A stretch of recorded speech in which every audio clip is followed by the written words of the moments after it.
Hello and welcome back to the Blender Intermediate tutorial series. In this tutorial we will be making use of loop cuts. I am going to demonstrate how useful this tool can be, by recreating this axe handle.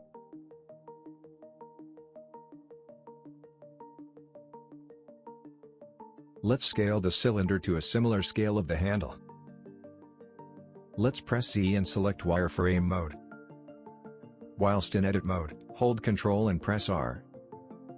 Now let's hover over a part of the model that we want to have a loop cut. To confirm the loop cut, click the left mouse button. We can add a loop cut anywhere on the model.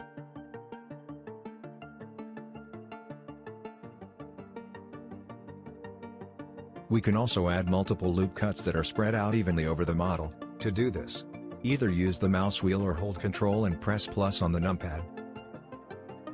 You can add as little or as many as you like. Let's add a small amount of loop cuts. Just enough to get a rough shape.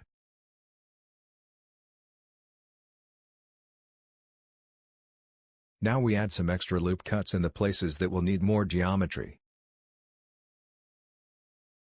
Thank you for watching. Please like and subscribe.